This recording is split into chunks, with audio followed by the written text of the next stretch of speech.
secret things to talk about. So no, we don't. So, all right, we are live. I'm going to start my recording just in case. Test. 1, 2, 3. Okay, looks good. Yep, mine's working. Yep. It is. Okay. do we need to do a loud sound to synchronize, or will you be able to figure it out? A loud sound helps, definitely. It was very helpful for the editing last week. So. Even though we were apparently unable to count to yeah, 3. but it's fine. Like, as long as I can see it like roughly the same time code, like I can figure it out from there. If we can synchronize our clapping this time. Yeah, so we'll do it on 3. So is it wait, on 3? So on okay. 3. When I say clap as I say 3. Okay. All right. 1, 2, 3. That was a Okay, little early. that's fine. Good enough for me. Make sure that registered. Yeah, totally. Okay, I should move my microphone a little closer. Alrighty, I'm going to social the show, and if Jordan decides to come on, Jordan decides to come on. If not, that's okay too. All right. So we're going to start with the essential phone.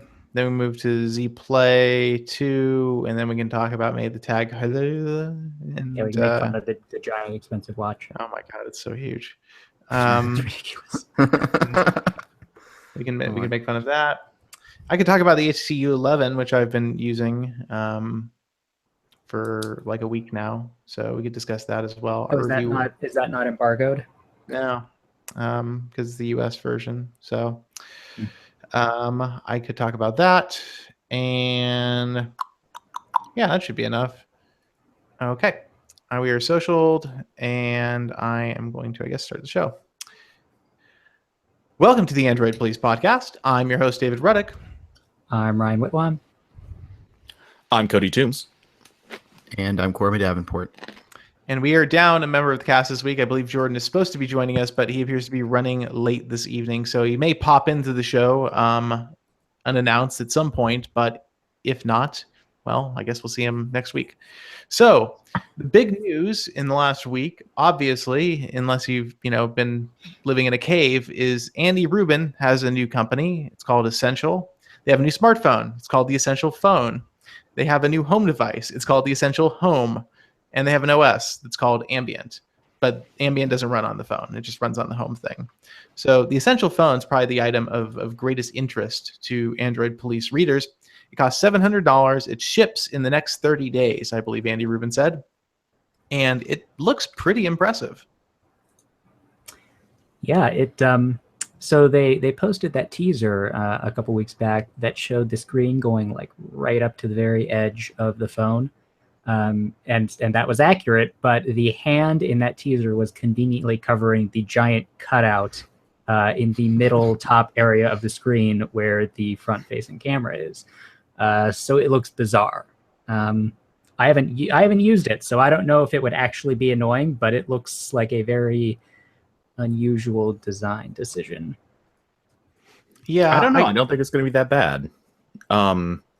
You're only losing a part of the screen that, aside from like full screen apps, you don't really use it that heavily. Yeah, I mean, did you see they like the status bar on the phone is like gigantic. It's like twice as tall as it usually is because it goes down to the bottom of that. Well, Artem's going to be thrilled because you can stack like 2 rows of notification icons now. But it strikes me as an unnecessary design quirk just to be like, hey, look how close this screen goes to the edge of the phone, because that up there, like that, the screen on either side of the cutout is not really going to be useful.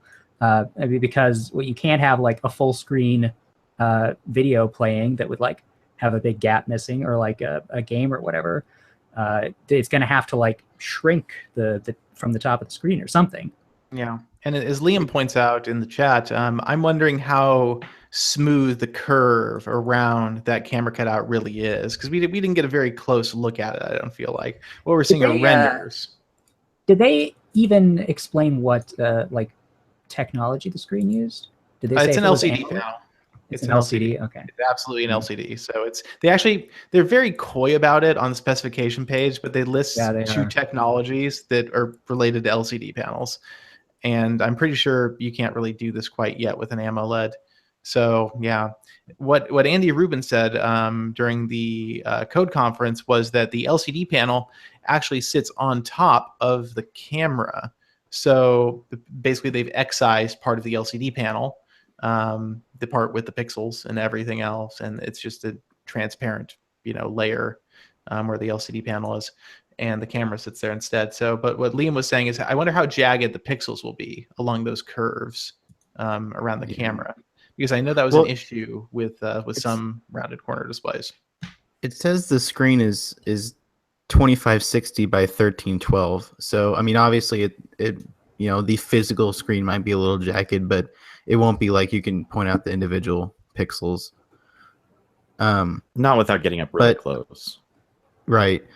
I think it kind of makes more sense if you think about this like the V20's little status bar at the top, because that had the secondary screen next to the camera above the main screen. So I think it's kind of the same thing where you have the status bar taking up the upper edge. I guess. I feel so. The screen thing is what it is. So I think that was the design decision they made, and either it bugs you or it doesn't. It bugs me a little bit for sure. Yeah. Now the thing about, at least it won't cut off videos because the screen aspect ratio is, I believe Andy Rubin said it is 19:9. No, that's not right. It's 18.5 by 9. 18.5 by 9. Yeah. Is it? I thought it was something even like weirder than that. Oh wait, I'm sorry. It is 19. It's 19 by 10, right? Yeah. Okay, 1910. Okay. Yeah, so it's an interesting aspect ratio for sure. So you won't have your videos cut off, supposedly. So I guess that's good. But that kind of is what it is. Other aspects of the phone that are interesting: it has a titanium frame, which Andy Rubin claimed was necessary to achieve this design if they didn't want it to bend in your pocket. I feel like kind of dubious about that claim. Like, really? You couldn't do it with steel? It was impossible? I mean, that's what he said. Well, if it's just marketing, yeah, fine. But it's kind of the upgrade for upgrade's sake. For years was the one who was saying like, "Hey, look at our awesome aluminum stuff," and then everyone saw aluminum as the premium material. Andy Rubin's just doing the same with titanium. Yeah, I mean, titanium is like more durable than steel, and it usually it can be like thinner, so that makes it lighter than a corresponding amount of steel for the same strength. But it also is expensive, and I don't know that it's really necessary on a phone. I mean, I've used phones that are mostly aluminum, or at least have an aluminum frame for years, and I've never felt like they're fragile. Like if I drop them, they're instantly going to deform in a horrible way that ruins the phone. Yeah, and the durability factor of titanium kind of goes out the window when it has a glass back. That kind of no, it's not glass. It's ceramic. It's ceramic. Oh, it is? Okay. Yeah, which I actually am kind of interested in. I mean, there are ceramic compounds that could be stronger than glass, and that might be quite attractive. Well, the big thing to me about ceramic is that it's almost impossible to scratch compared to glass. So it'll stay looking nice as long as you don't crack it. But ceramic still can crack, definitely. That's still a thing. What I'm curious about is there's no way this phone in the quantity it's going to sell in is going to be remotely like material cost to sale price profitable. A titanium frame is, so they had to custom commission this design, I'm sure, and they had to find a fabricator that can do this. And I'm sure at these kind of low quantities are going to be selling in, it's a very costly endeavor. Probably the same with the ceramic backs. I don't think there's any way Essential isn't losing money on this phone. Any company that's trying to break into smartphones and has to have all of these designs made for low volume, they're going to have to come up with some way to deal with the cost of that. I mean, I think Essential just has a whole bunch of cash sitting in the bank, and they have Andy Rubin who's loaded, so they can afford to lose money maybe this time around. Exactly. But when OnePlus, did their big entrance into the smartphone market, they're like, hey, how about invitations? How about that, guys? And that was a thing that they did that, I think, the first 2 generations to control cost, and now they don't have to anymore. But I mean, I guess Essential's just going to probably take a loss on this one. Yeah, I would definitely assume so. I mean, the phone looks good. Don't get me wrong. I mean, aside from the camera cutout, which is weird, but everything else about it sounds great. Yeah, that blue gold thing color combo, that looks pretty great. I want that. It does. It looks super cool. It looks like, I would say the Essential phone looks like something that would come out of like a phone concept forum. That's Yeah. You're like, there's no way anybody can build that. That's BS. Like the transparent iPhone 10 rumors, leaks.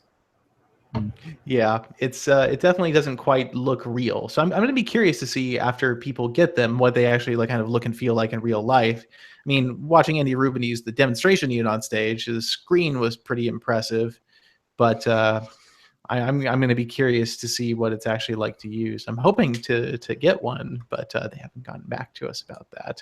So I know that everybody that went to the Code conference is getting one. So everybody was there watching the talk got an Essential phone. And I believe an Essential Home when that device comes out. So the phone, by the way, if you're not familiar, it's a 5.65 inch screen, something like that, or 5.62 maybe. I think it's like 5.7 something. Okay, and then it's like Quad HD, Snapdragon 835 processor, 64 gig, or is it 128 or 64? 128, I believe. 128 gigs of storage standard on a $700 phone. That's, to me, that's a good deal. Yeah, but I don't think it has an SD card slot. Not that I particularly care, but some people really do. Yeah, it's UFS 2.1 storage too, so it's the good stuff. And no headphone jack though. No headphone jack, and there's not even an option to add one yet. So I don't think out of the box the Essential phone is going to have an adapter. Not that I heard, at least. I thought it was going to come with one. Is it? Okay. Because I know Andy Rubin said you'll be able to buy a headphone jack, and because it'll have like a nicer amplifier and stuff. To provide better quality audio and support for certain audio codecs that maybe the phone wouldn't have natively, but maybe it'll come with like a regular dongle too. I didn't hear that during the talk, at least. And the other thing about the phone that we haven't discussed are the Moto mods, kind of modular add-ons. Well, so the way this works is it's actually different from Moto mods in terms of the technical way. Yeah, it's not it. There are physical pins on the back, but those don't actually transmit any data. Yeah, they're just power. Yeah. So they do power and they physically hook up the module, and then there's a little RF chip that operates at 60 gigahertz to basically create a wireless USB 3.1 interface. Which is pretty cool. From a technical standpoint, that sounds really awesome. Yeah, it does. I agree. So that sounds curious. But the first accessory is like totally bogus. A 360-degree camera, which, okay, I guess. I mean, I can't be bothered. It looks more convenient than the 360 cameras that other companies have released for their phones, but I still don't think I'm going to use it. Yeah, I just don't understand what they're like. Everybody wants to. So the Essential doesn't have a VR headset, and it's VR LCD, in general, so it won't work in Daydream. No, and VR in general is kind of failing to launch right now. I feel like there's not been a lot of major momentum there, so it feels like a 360-degree camera. I guess for $50, people might be likely to just say, "Screw it, I'll buy it." But I think they'll never use it. What are some other things they could do with this port? It seems like they could have come up with some better like launch accessory to impress people with this idea. Yeah, I mean, honestly, the most obvious one is the most boring. Just a battery. Just give me more. Yeah. But that doesn't really do anything with data. That's just power. They could make a $300 projector. That's a great idea. Yeah, those Oh, seem yeah. to go over pretty well. Yeah, I've that $300 projector sitting in a box behind me. That's really useful. Yeah, no, I've got mine. I think right here in this drawer someplace. I haven't touched it in like since I reviewed it. So Yeah, just like the camera mod. You know what? I would bet I would not be surprised if they do another camera one that's like a zoom camera. That seems like kind of an obvious Yeah. one, kind of a I gimme. guess. Well, it's the Um, one I would probably use most, though it still sucks to carry around mods. It does. Yeah, I just don't think it's as convenient. I mean, Andy Rubin made the good point that hey, our system's designed so that the module doesn't need anything in it. Everything's done by the phone, and that's why they were able to make the 360-degree camera so small. Okay, so Ted Phillips just brought up a great question in chat. Could the power connector go both directions? I'm So unsure. that would be neat if you could get like just a battery mod and hook it on. It'd be awkward, but I mean, I'm sure you could. I guess I don't see why you couldn't. I guess the other nice thing about this implementation is that it's not like incredibly obtrusive, like on the Moto Z. Because on the Moto Z, it's like paper thin, so that when you attach mods, they're not as big of a deal. But here, it's like, well, it's here if you want it. It's not a big deal. The phone still looks fine. Yeah, and also Andy Rubin did bring up the good point that this design doesn't force them to design phones around accessories, which is what Moto Right. locked themselves into. Yeah. For better Yeah, so like their phones have to have the flat back and the connector in the same spot, and they have to be the same size. Yeah. Yes. Yeah, and that seemed like a kind of interesting corner to design themselves into in retrospect.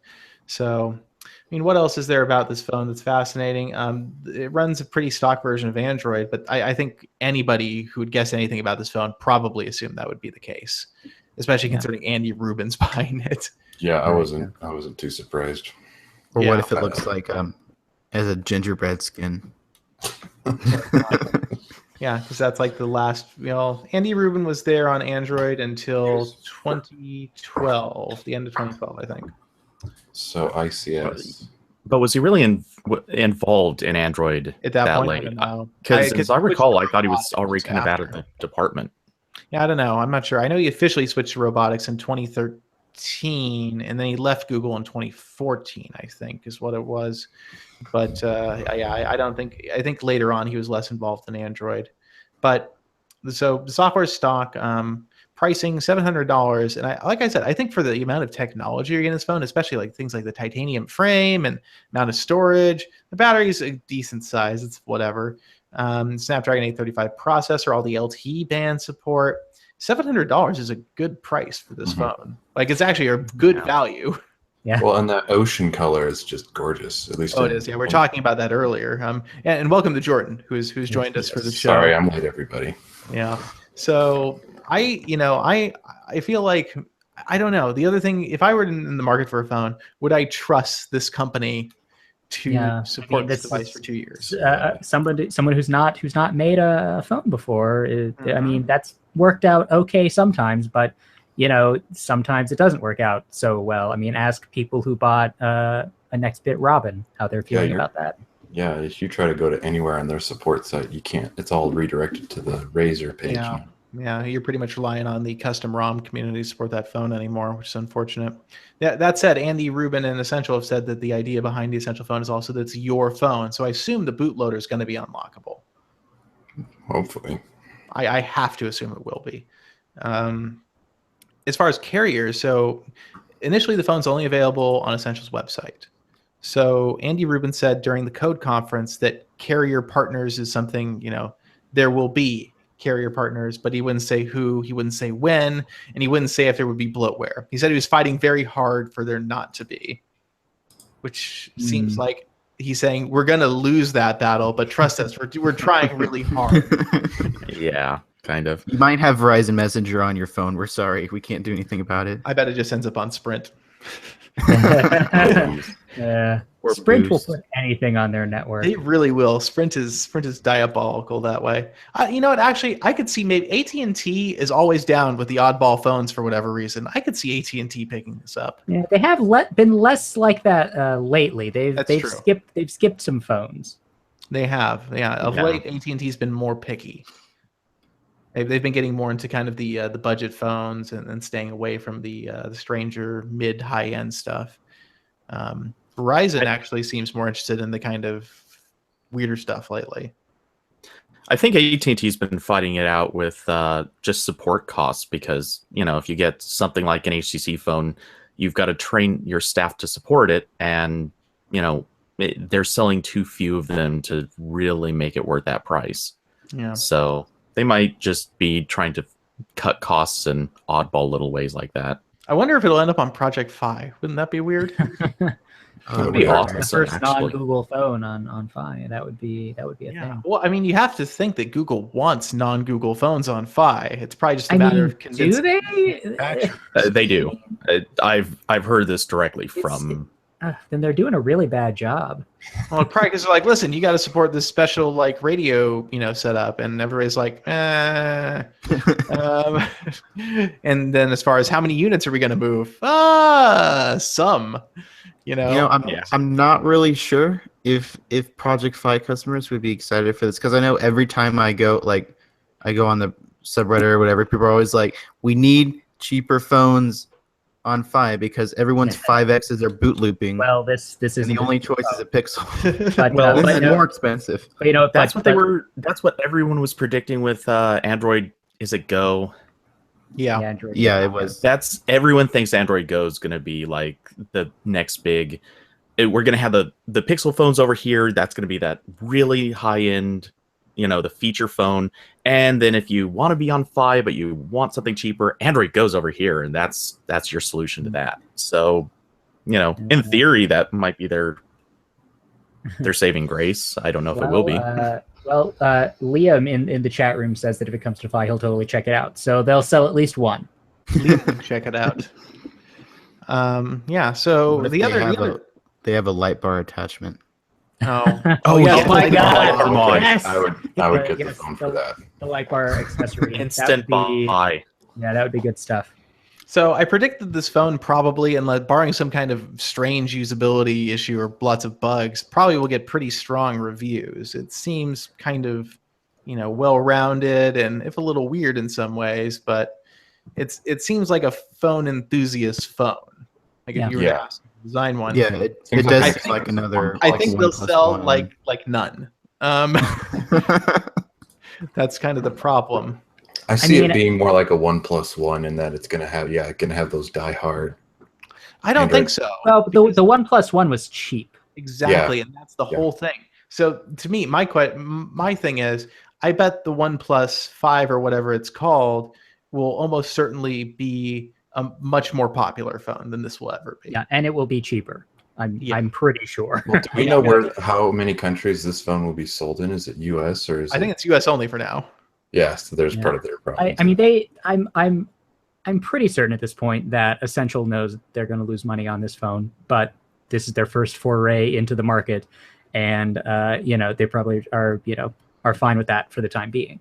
Yeah, I agree with that. I'm sure their expectations are being managed quite heavily. They still have to make some kind of splash if the next phone they do is going to be successful. There has to be, some kind of critical mass that builds. I mean, they're said probably quite clearly that they want to be a mainstream phone company eventually.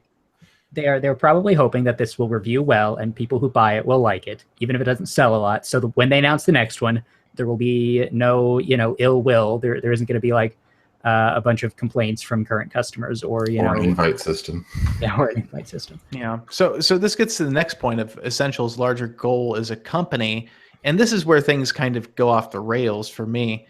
Andy Rubin says that Essential should be the company that helps kind of unify all the smart products in your life around Essential, device, and that's Essential Home. An essential device called Essential Home, where you can control all of your smart home stuff, no matter what ecosystem it's in, and it should just work. And that's his big pitch for Essential as a consumer electronics company, the idea that Essential wants to be open and talk to everybody. But the problem for me was when Walt Mossberg started asking, like, well, what if Apple doesn't want to play with Essential? What if Apple doesn't want their products to work with your stuff? And Andy Rubin basically was like, well, that could happen, I guess. And there wasn't a good answer. It was just like, well, we want to work with everybody, and we're willing to talk to everybody, but that doesn't mean everybody's willing to work with you. And I have a hard time understanding like what they're going to do that's so special that they're going to be the unicorn in the space that seems Andy Rubin is kind of playing them up as. Yeah, I mean, I feel like buying like a smart things hub would probably be a better option, because I think that does work with just about everything. And if Apple did release something, I don't think it would be crazy if they did allow Andy Rubin or whoever else to support it, because Steve Jobs isn't over there anymore, and Tim Cook seems a little bit more receptive to using Apple stuff outside the ecosystem, but just barely, but at least a little bit. But yeah. Well, Apple very famously, or more specifically, Steve Jobs very, very famously was a harsh negotiator. Like people credit him for, that's actually the thing he really did do. And he was the one who could get a bunch of companies to agree to whatever Apple wanted. And that's the problem where Google hasn't been able to step up. They aren't as bullish and forceful and willing to like throw an ultimatum to the mat. And Andy Rubin, by all accounts, is a very sociable person. I mean, I don't know, I've never met him, but every article, every interview, apparently is just not the type of person who could sit in a room and really get a bunch of people to take his side. So unless they have somebody else hidden away who's going to be doing this, I don't think they really have that power. Well, they don't have any. They're not There's no coming from a clout. place where they have like the money or the product. Exactly. And so the other thing is Andy Rubin was so incredibly vague about what's going to make Essentials kind of interface for these things better. So you've got two aspects to this. One they discuss is Ambient OS, which we know absolutely nothing about, and the other is Essentials Assistant platform, which we also know absolutely nothing about. So like, did anybody? I didn't watch the interview. Did anybody ask him if like they were going to use the Google Assistant API at all? Like, Andy Rubin was very vague about all that in terms of like, we want to work with everything. So yeah, I assume that Essential Home wants to have the Assistant API if Google allows it to work on Ambient OS in a way where it's functional. It seems to be a big question of how many companies can Essential get to work with that are willing to take the steps to open up their platforms to Essentials products. what strikes me as particularly odd about what the few things we know about this device, they have all these pictures of the home hub thing with the screen on, like it's got this round display like on the surface. And they show all these ways you can interact with, smart home devices and get search results and stuff. But like, I don't want to go and stand over next to my smart hub every time I want to do something. I think Andy Rubin's off his rocker about the screen being a good idea on that device. It makes no sense. Yeah, no, like unless you have them, my Google Home across the room. I mean, unless you have one of these literally every place, then you're not going to get up and go and look at the screen. You're going to want to do things by voice. Yeah. And I think this feels so. The thing about this to me is the whole, kind of like why you want to. So Andy Rubin's pitch, why do you want to buy an Essential phone, is he didn't really have one. He was like, well, I mean, if you already have a phone, that's cool, I guess. You can buy our phone too. Yeah, our phone looks pretty good.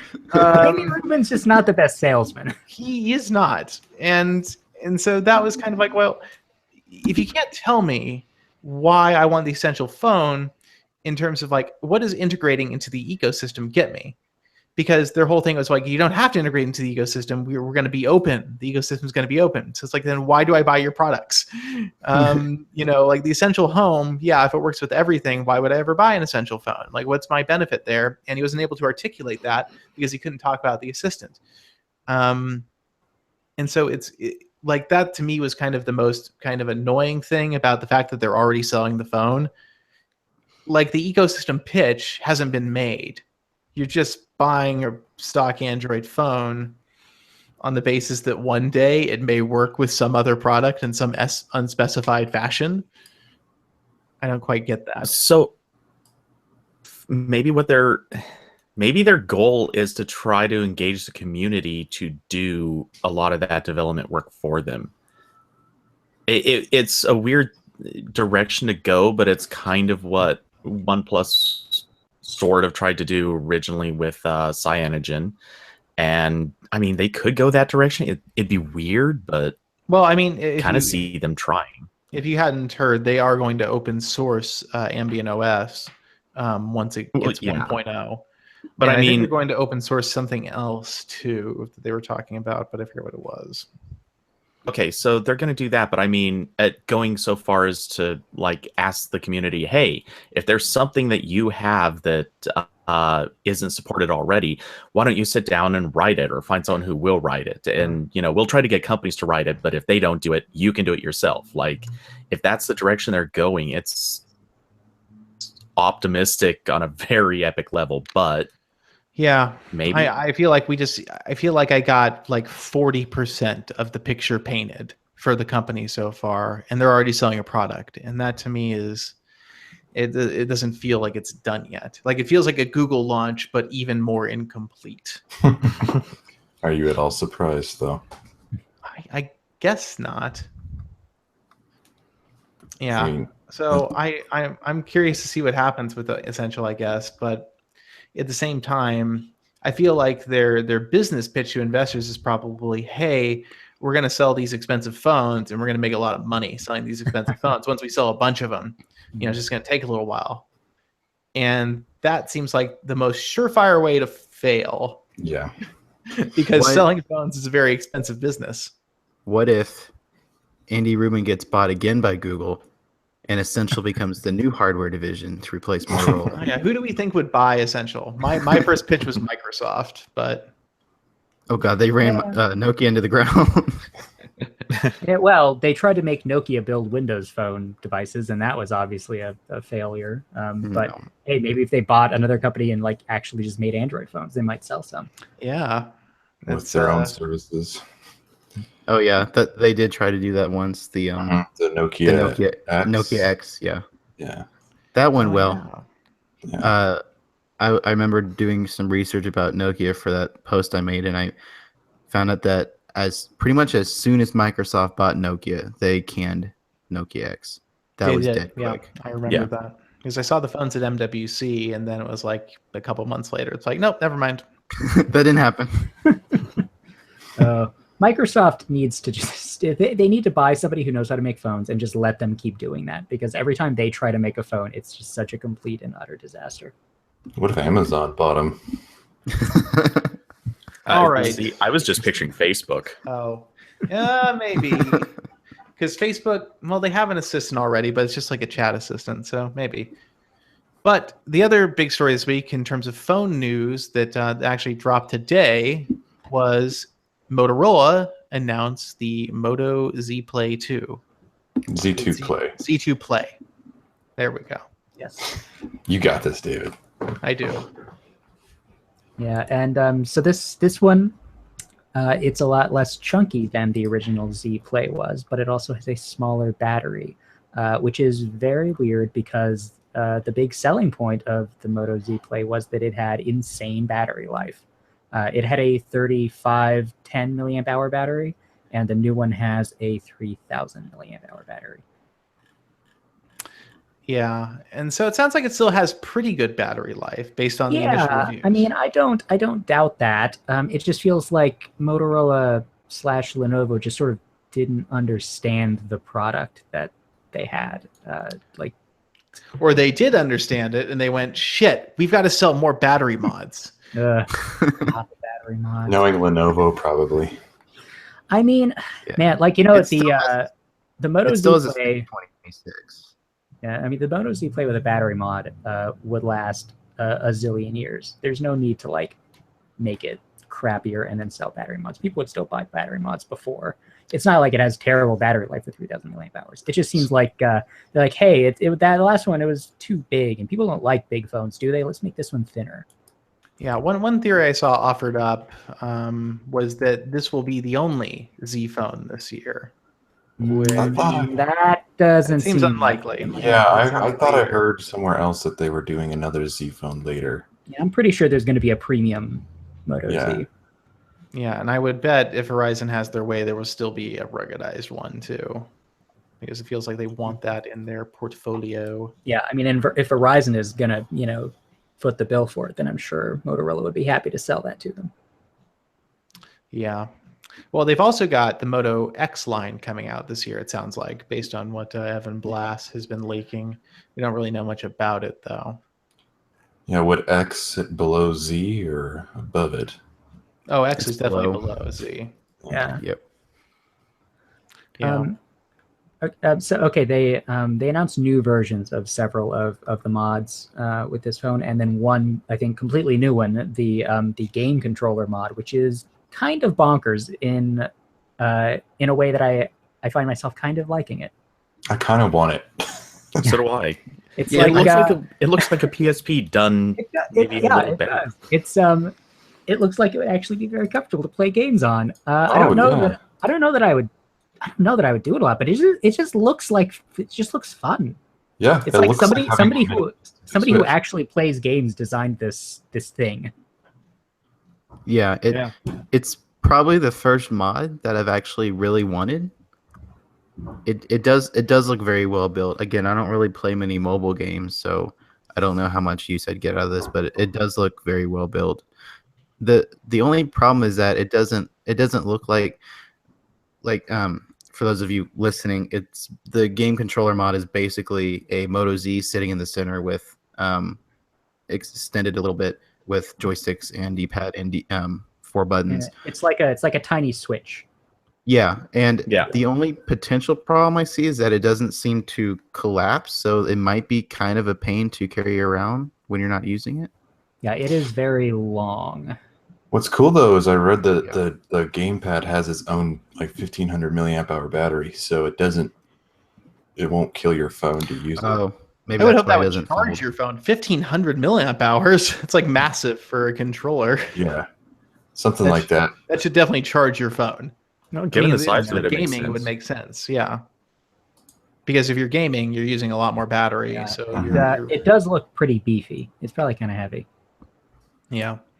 Granted, how many games on Android do you really want to play with a gamepad? Let's be honest. There's a Unless you're like couple. playing emulators. Yeah, that Maybe- would be. Emulators, a couple of the shooters like Shadowgun. I mean, know, that's ancient now. Shadowgun's It been around is. So forever. there's a new one. Yeah, There's a but they've new got one newer out. versions. Yeah, there's a new Shadowgun out. Maybe like, how many people play those? console ports. Like if you play the About every mobile, 6 months or so, GTA some games. company comes out with something. I mean, there are some games, but obviously most games on Android are designed for touchscreens. Right. Yeah, I think the only games I've played with the actual controller on Android were the mobile GTA ports. That and Sonic the Hedgehog, those games on there. I Yeah. played with the controller. My Moga Just think broke if they could, though. if they could hook up with all the companies that Nvidia's been working exclusives with, and just get them to build like slightly lower requirement versions of the same games, they would not be bad on this. Yeah. Get Half-Life 2. That said, you would probably want to wait for the proper Z2 to come out because the GPU on the 626 is it's probably the weakest part of the chipset. Yeah, it's not going to be great for like heavy 3D games. It'll kind of lag. Yeah, I wouldn't trust it for that. So I was looking for racing games. The problem. So the thing about that is, I always thought that too. Like, I would love more racing games on Android because honestly, all you really need is you need triggers and you need a good joystick for steering. And the thing is, mobile racing games aren't designed that way because they're designed around touch controls, which are so damn imprecise. Mhm. And so it really translates over well, because like real racing is probably the most advanced racing game for mobile, but playing it with a controller sucks because it's just not designed for that. They're like designed to be kind of fuzzy. Yeah, exactly. There's a lot of buffer built into the inputs. And when you play with the controller, it kind of feels like you're drunk at that point. It doesn't feel nearly as precise as it should. It also probably isn't fair in terms of like games with multiplayer and competitive modes, and like you could kick everybody else's ass, because you Like are playing with your fingers. Oh yeah, I remember a couple of years back, shortly after the Shield Portable came out, Gameloft released one of their shooters. I forget which one that had a multiplayer mode, and I played that with the Shield and instantly destroyed everybody. Yeah. It was totally unfair, but I did have a pretty good time. Exactly. I do remember that. Yeah. So it kind of makes sense that way. For emulators, though, like, yeah, if you do a lot of emulating, this mod could be for you. But like, I don't think that's a commercially viable market. I don't think they're going to sell that many of them. XDA will love this. I'm sure they will. I say that in a non-patronizing way. At least Xperia Play owners finally have an upgrade path. There you go. I'm still using that phone. God. If they can actually play. That phone, this is a cool phone though. When it came out, it was super cool. Yeah. I wanted one of those. Oh no, it was very cool. The pitch when they were like, "Hey, we're gonna have PlayStation games," and then they just didn't do that. Yeah. Yeah. There was never any cool games. I mean, Remember the Sony's time done that. Final Fantasy came out like 3 years after that phone. Sony has done that at least 3 or 4 times. Like, we're gonna have PlayStation games on this phone. It's gonna be awesome, and then they just whatever. Well, the Xperia Z3 had that PS4 mirroring, or was it the Z4? I don't know, one of those stupid phones. But you could mirror the PS4 I think it might to have been your the phone. I think it might have been Was the 4 because And then- whatever phone Verizon had around that time or was gonna have, they ended up canceling. The PS4 mirroring was like a big part of that. Right, and I thought that was going to. It was essentially going to be a Vita, except phone. So, but yeah, then they never really. I feel did like that it was well. such a missed opportunity for Sony. At the same time, I guess you have to wonder how much Android limited their ability to really capitalize on the concept to an extent, and just chipsets in general. Yeah. I also have a feeling that their game division just didn't want to play ball. Yeah, that's probably true too. Sony was, trying to kind of keep everything there. But granted, their philosophy totally changed, obviously. They've released so many there's so many PlayStation games that have ports now on Android. Granted, not released by Sony, but like Square Enix has released all of the Final Fantasy games. So I would have to think that, Sony at this point, now that the Vita's dead, maybe they could make some kind of product that filled that niche, especially considering the Nintendo Switch exists. Yeah. It feels like Sony kind of needs to get back in there and Figure I it think out. if Xperia Play 2 came out, I'd probably buy it. For no other reason than I wanted the original when it came out, and then when I had enough money, it was like 3 years old and it was terrible. And you know what? Sony could finally use those huge ass bezels for something.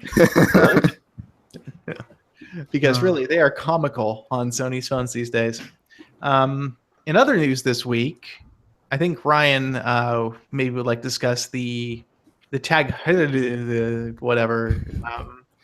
So TagHeuer, or however you pronounce it, I'm not going to try. They have now released their second Android Wear watch, and it looks like this. It's it's very large. It is a big watch, and it is also very expensive. It starts at $1,500, similar price to their last one. And I don't think that anybody should buy this. Even if you have $1,500 to spend on a watch, you should not buy this watch. It's not even as good as cheaper watches at being a smartwatch. Yet it has a titanium case, which is cool, I guess.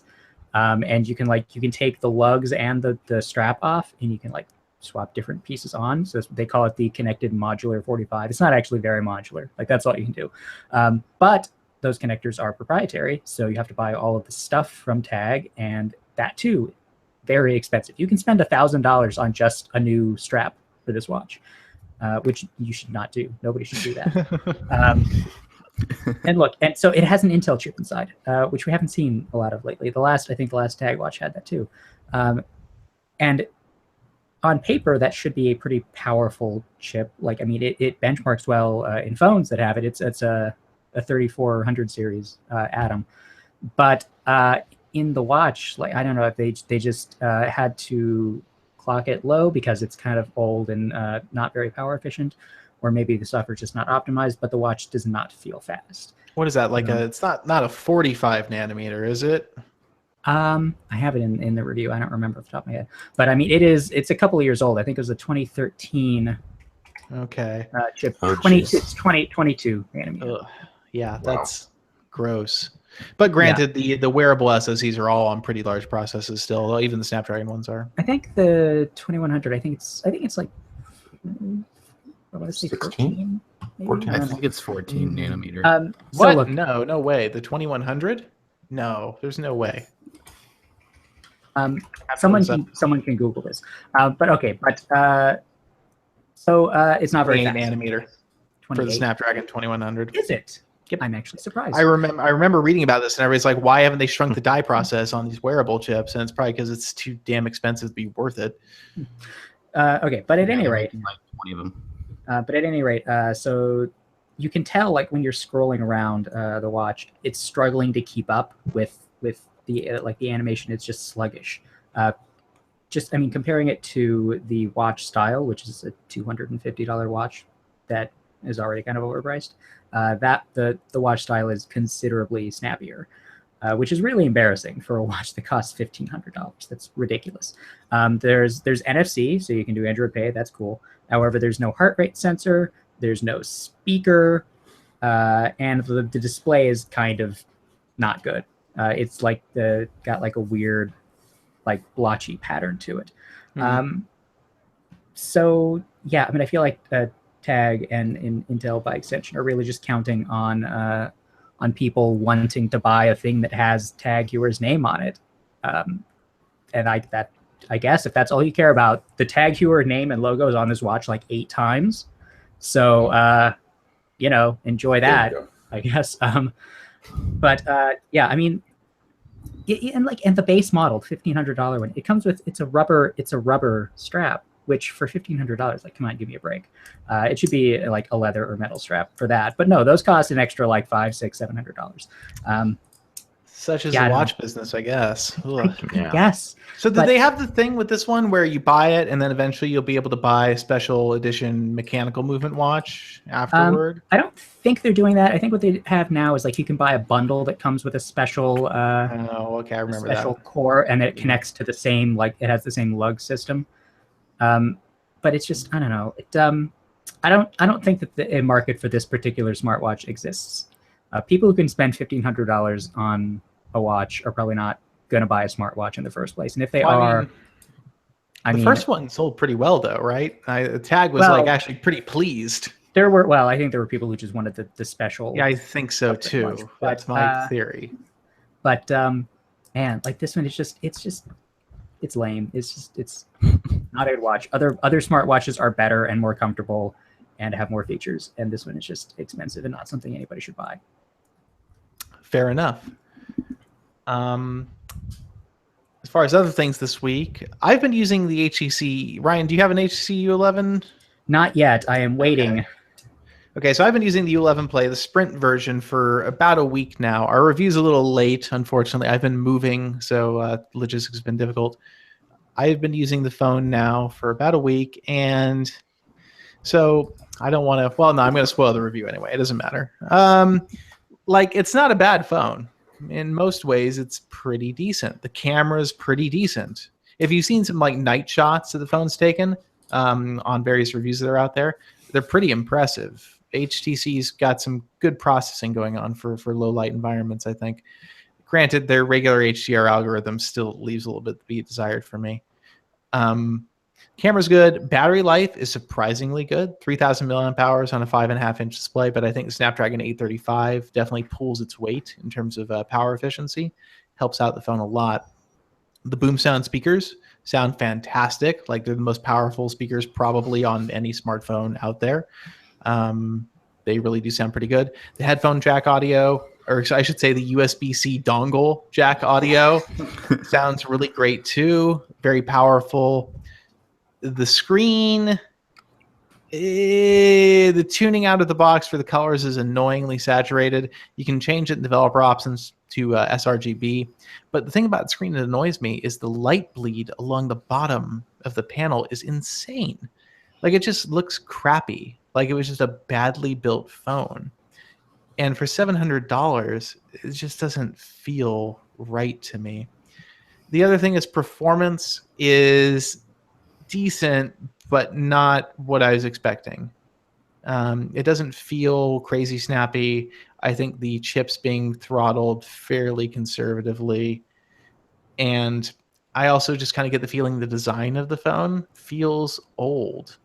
You know, you have these big bezels, and the phone just the whole glass sandwich thing that HTC is doing now doesn't feel modern to me.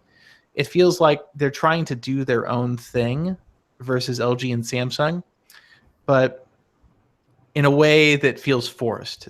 The phone's design feels very tri-party, like, you know, look at how shiny the phone is because we do this special thing to the glass back that makes it super fingerprint smudgy and gets scratched really easy. And so the design feels behind the times. The performance feels at best mediocre, based on, you know, phones I've used more recently. And the value is just okay. You know, you get 64 gigs of storage for $700, Snapdragon 835. But I feel like, honestly, you know, the LG G6 has its flaw in the 32 gigs of storage being the only option available to you. And probably the main camera is maybe not as good as the U11s. But in every other way, performance, well, not battery life. The G6's battery life isn't great either. But I feel like design-wise, the G6 feels like a very modern phone. The S8, even more so. The U11 feels kind of just a little bit behind the times. I'm still kind of articulating what my thoughts are, but I would have a hard time recommending somebody buy this phone considering the options are out there. There's better stuff to buy right now. HTC feels a little bit behind the times. As has been the case Seems for like a while. yeah, I was about to say that seems like the same story for the U11 and even the 10. Oh yeah, sorry. And even the HTC 10, which was really good but also really expensive. Yeah, you know, in retrospect, I shouldn't have been as hard on the 10 as I was, but I feel like the U11 is legitimately, you know, lagging behind competitors in industrial design and in ways that matter for usability. Yeah. Sad. I've been rooting for HTC for years because, you know, I have fond memories of the G1 and the 1M7 and the M8, but they just keep not hitting their mark. Yeah, I wish it was better. And the light bleed thing on the panel just makes me sad because that was a big problem on the U Ultra too. And I was hoping like, oh, well, it's probably a lower volume phone, and with the split screens, you know, things are weird. But nope, got my U11 Sprint review unit, and light bleed is awful on the bottom, like embarrassingly bad. Is it? Do you think it's a defect on your unit specifically, or just a No, because all the manufacturing engineering process? units I tested during the pre-briefing had the same problem. So they're just crappily made to an extent. Now, I did talk to somebody else about their unit, and they said they had no light bleed. I mean, whatever that means, you know. So maybe it's only a problem on some, but at the same time, like on mine, it's really obvious. Or maybe only particularly astute reviewers notice it. I notice light bleed pretty easily, I have to say. You notice a lot of things pretty easily, David. I guess. If we could still have lower thirds in Hangouts, that would have to be your new lower third. Notices things. The other thing is it's so slippery. Like, this phone has fallen off my desk so many times. Yeah, I mean, I've used the U Ultra, and it's, I mean, I gather the same material.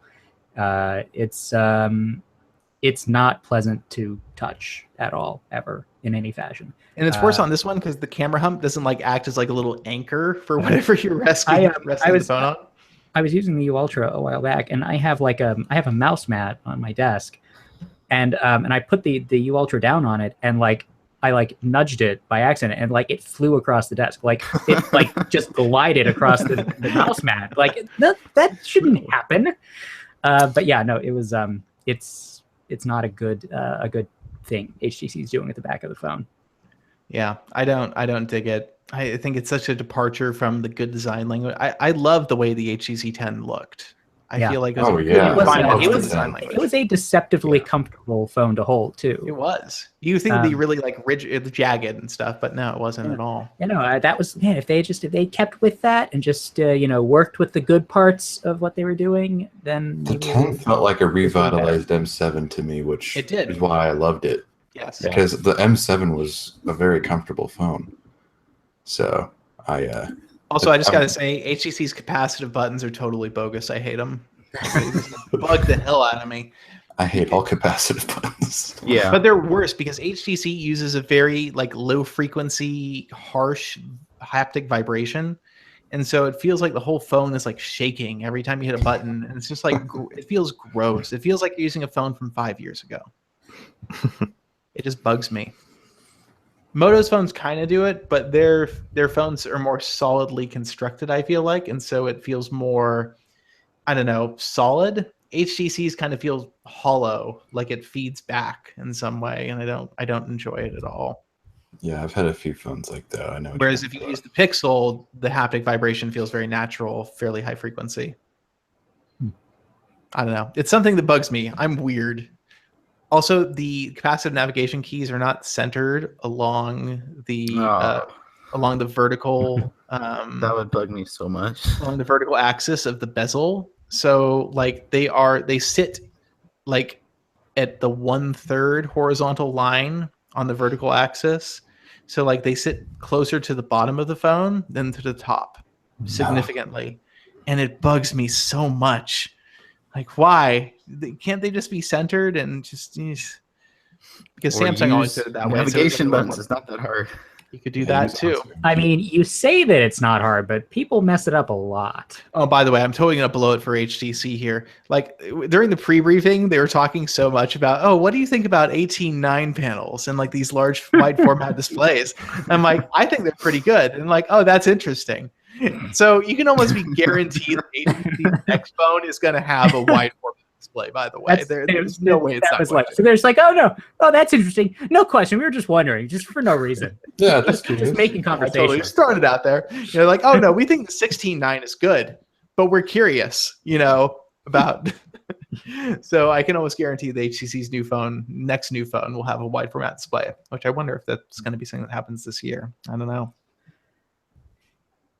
So yeah, that's the U11. Really good speakers, a little pricey. Probably wouldn't recommend you buy it. How's the Edge Sense though? Oh God, I turned it off. So I tried multiple sensitive because the idea for me, like I'd love to have the flashlight easy access on my phone. So I figured, okay, Edge Sense, perfect for this. Grip the phone hard, flashlight turns on, easy. Well, I did that, and I constantly turned the flashlight on accidentally.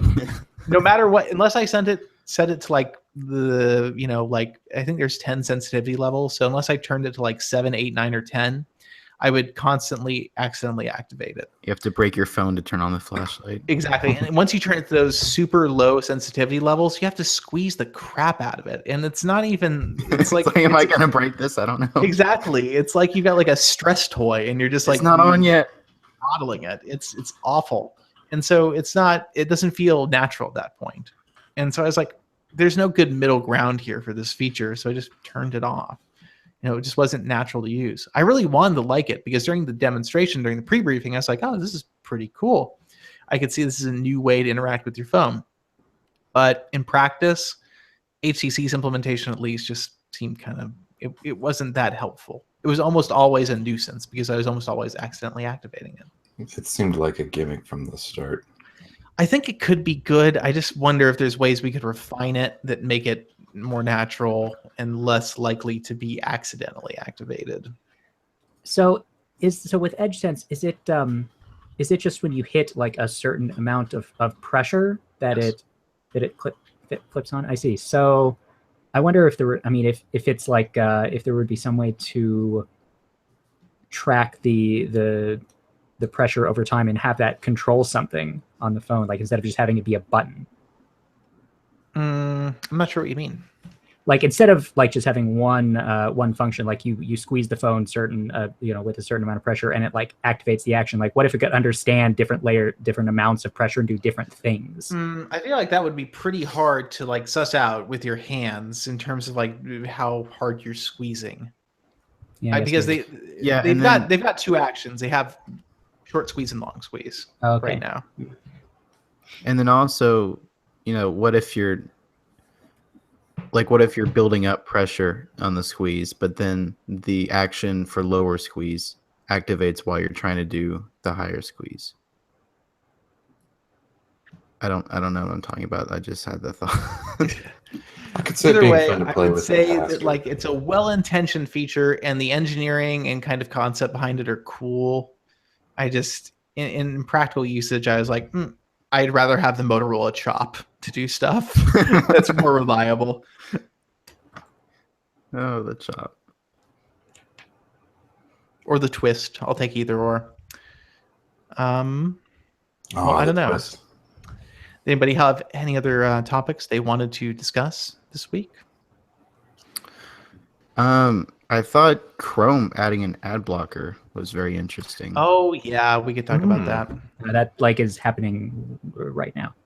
Yeah. So Just announcing that.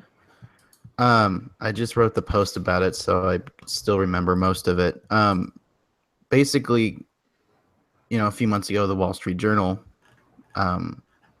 revealed that Google was working on some kind of ad blocker for Chrome, and of course, a lot of people scratch their heads because main source of income, so why would they block ads?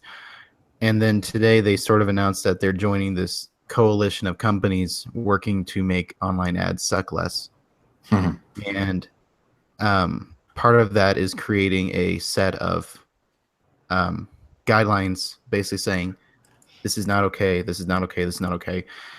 Stuff like auto-playing ads with video on mobile if you have a ad that takes up more than 30% of the screen. Pop-up ads that sort of stay while you're scrolling, that sort of thing. Also timers for, you can't see the content for another 10 seconds, that kind of thing. So what Google said is that sites that are not following this standard, including sites that are using Google ads but are abusing this, will be blocked in early 2018.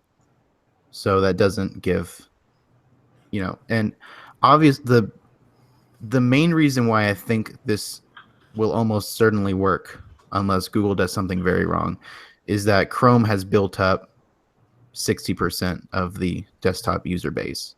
I mean, so many people use Chrome. I think even more on mobile, I'm not sure.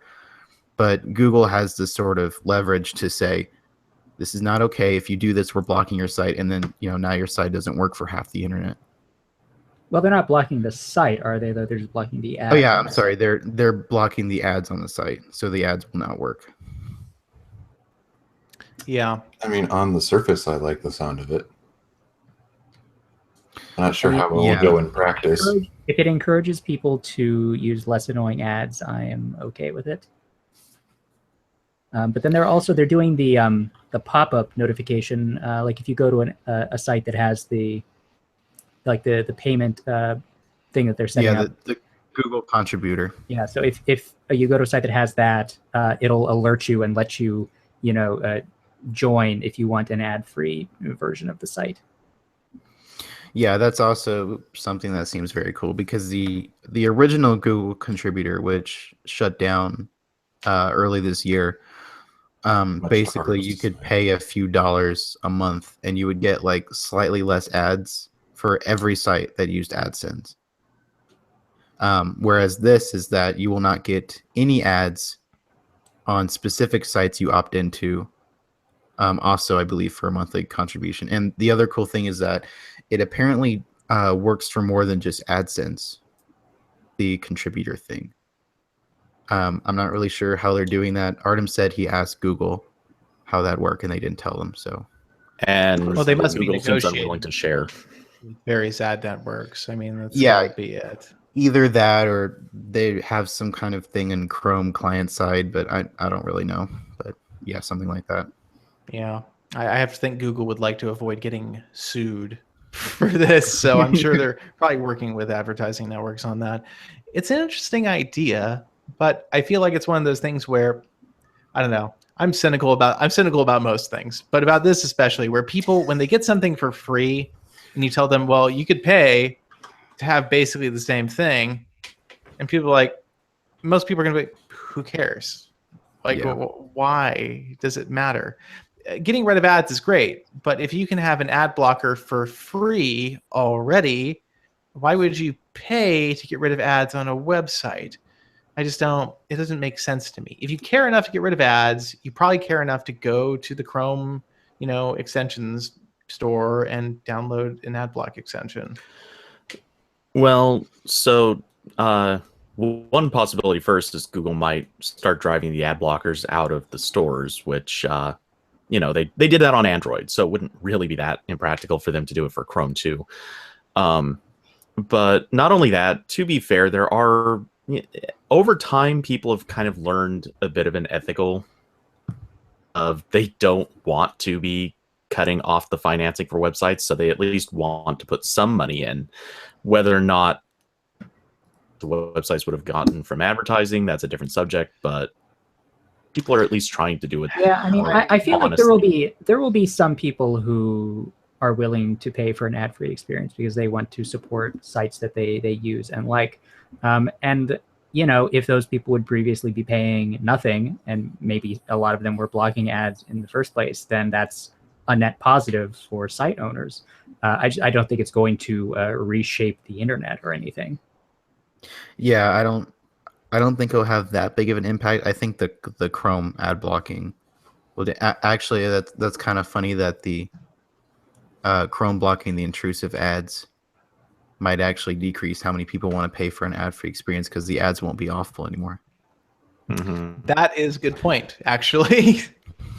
Thing to consider. Well, I think Google probably didn't want to be seen as trying to profit from websites that have really bad ads. Like, yeah, websites would be encouraged to put like crappier and crappier ads on it until people signed up for a contributor. Yeah, and they were very careful to say that even sites using Google Ads that were misusing them would be blocked as well.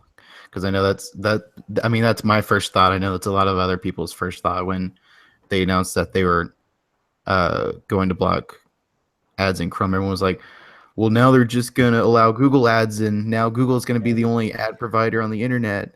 But did they clarify, is this only desktop Chrome or is mobile Chrome getting this too? They did not say specifically desktop or mobile. I would assume both. So one can hope that, yeah. Let us hope, and hopefully they consider those ads that scroll by on a page to be bad ones, because I hate PC those. Gamer is really bad about that every single time. It's like over ads are terrible. Yeah. So that actually kind of brings up in a roundabout way the big question to me, because let's be honest, like so many companies that do advertising of any kind, they really, really are into gaming the system somehow. You got to wonder, like, is there going to now be a problem where sites that contributor, if they're going to start like saying, okay, you've wiped out all of the ads, but we're going to kind of convenient lot in sponsors, and maybe we'll do recommended stories, kind of like anything like that. Yeah, I could see that happening. Maybe. We'll see how it goes. I feel like this is still just going to end up being small peanuts in terms of experiments for Google. I just don't think it's going to matter that much. It's going to get rid of some bad ads, and I'm totally okay with that. That's, to me, the biggest benefit is getting rid of bad ads. Bad ads suck. Bad ads are the reason people install ad blockers. Mm-hmm. By getting rid of bad ads, you reduce the incentive to install an ad blocker in the first place. And I think that is probably Google's biggest motivation. Yes. They want to tell people, hey, we will make the advertising on the internet suck less. You're going to get advertising, but it's going to be advertising that isn't obnoxious. And so you don't need these extra tools anymore. Which is much in kind of the same way that Windows has approached the antivirus thing with, the built-in malware protection now, where I feel like most people who have a Windows PC probably don't feel the need to have a built-in antivirus solution or a third-party antivirus solution anymore, because Microsoft's doing a pretty good job handling that. Defender does pretty well in general. Exactly. Yeah. And I feel like this is probably Google's philosophy when it comes to this ad blocking thing. They want to be able to say, hey, we'll protect you from the stuff that's actually harmful. You don't have to worry about the internet being such an annoying place. That said, it raises major conflict of interest concerns for Google because of how they make their money. But that's a very different discussion. Yep. All I'll right. be looking forward to it. Yeah. So we'll check that out hopefully. And if you if you want to become a contributor for AndroidPolice.com, we of course would welcome that. You can pay to remove ads from our website. We are a launch partner for Google Contributor 2.0. So you should check that out when it goes live. Yeah, it's not live yet. It's not live yet. Yeah, we're getting there. But we will be a launch partner for Google Contributor 2.0, and we're very excited about that. So I think that wraps it up for this week. Thank you for listening, everybody, and we'll catch you next time. Stop the recording there, and I'm going to cut the broadcast.